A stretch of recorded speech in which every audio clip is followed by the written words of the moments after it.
5 stages, 1 battlefield, 1 enemy disguised as you. From the child demanding applause, to the teen mistaking rebellion for wisdom, to the young adult feeding on achievement, to the mature adult carrying the heavy crown of responsibility, to the elder who finally lays the armor down. This is the journey of ego across a lifetime. The ego is not always loud. Sometimes it is the voice that needs credit, control, superiority, or protection. Tonight, we enter the war inside the commander's tent and ask, are you leading your ego, or is your ego leading you?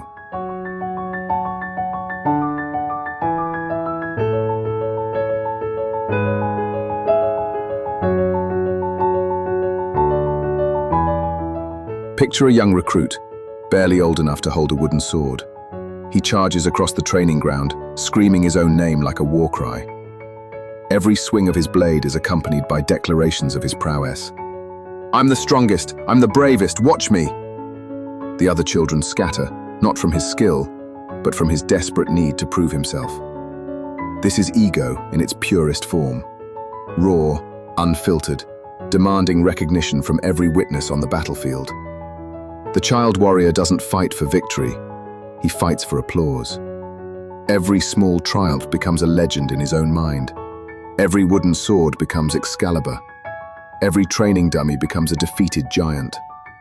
But watch what happens when this little general faces his first real defeat. When another recruit knocks him to the ground, the tears aren't from physical pain, they're from the shattering of his self-made mythology, the ego's first taste of mortality.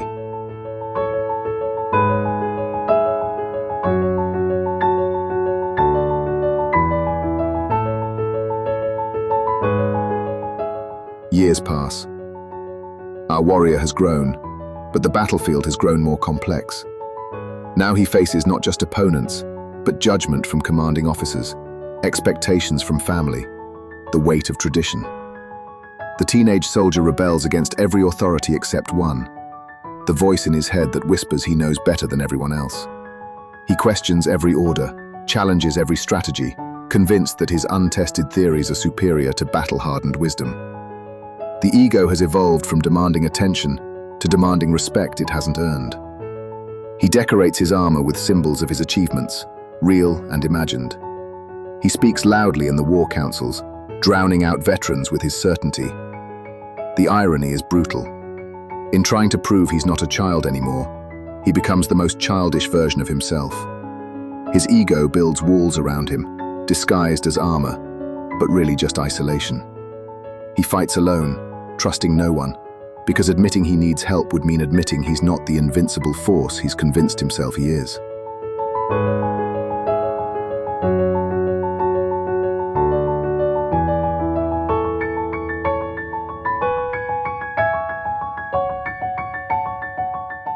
The real war begins. Not the playground battles of youth, but the grinding, relentless campaign of building a life. Our warrior discovers that victory requires more than individual prowess.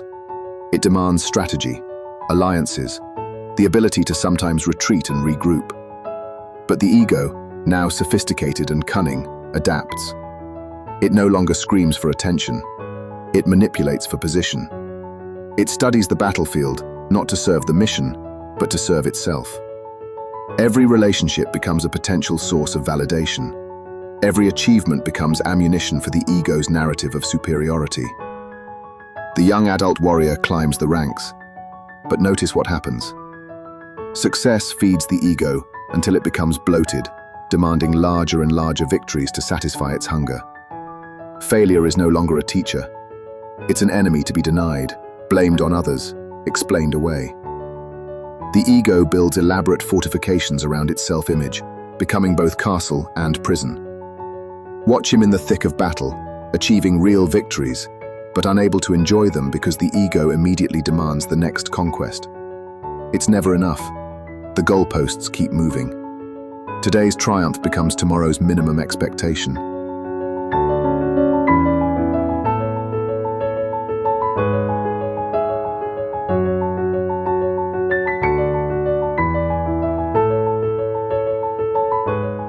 Command arrives. Real responsibility. the weight of other soldiers' lives in his hands. And here, the ego faces its greatest test. Because leadership demands something it's never had to give, genuine service to something larger than itself. The mature warrior discovers a terrible truth. The louder the ego's voice, the quieter the wisdom that could actually win the war. Every decision filtered through, "How does this make me look?"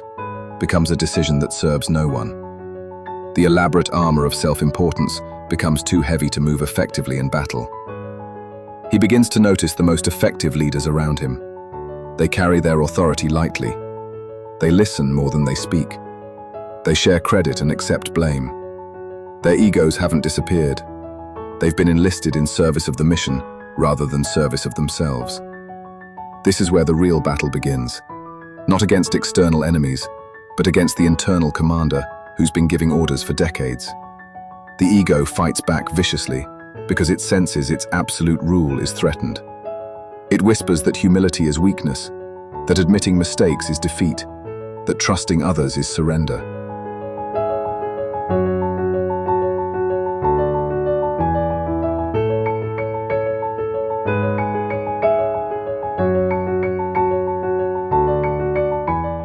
The old soldier sits by the fire, armor laid aside. The battlefield's scars tell stories, but his eyes hold something that was impossible in youth: peace. The ego hasn't been destroyed. It's been transformed from master to servant, from tyrant to tool. He watches young warriors making the same mistakes he once made, and he smiles with compassion rather than judgment. The desperate need to prove himself has been replaced by the quiet confidence of someone who has nothing left to prove. The ego's frantic voice has been replaced by deeper wisdom. The elder warrior understands now what the quotes carved on the ancient war monuments meant. That awareness is the ego's natural enemy, because you cannot be simultaneously conscious of your ego and controlled by it.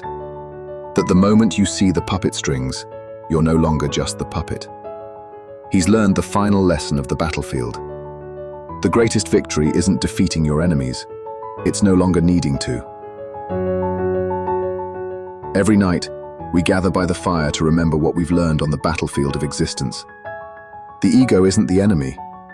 It's the untrained recruit that needs wise leadership. The question isn't whether you have an ego, it's whether your ego has you. The flames remind us that the fiercest battles are fought not with swords, but with awareness. Not against others, but within ourselves. The wisdom is always there, waiting behind the ego's noise. Which warrior will you be tomorrow? The recruit screaming for attention, or the general who serves something greater than his own glory? The choice is yours. The battlefield awaits.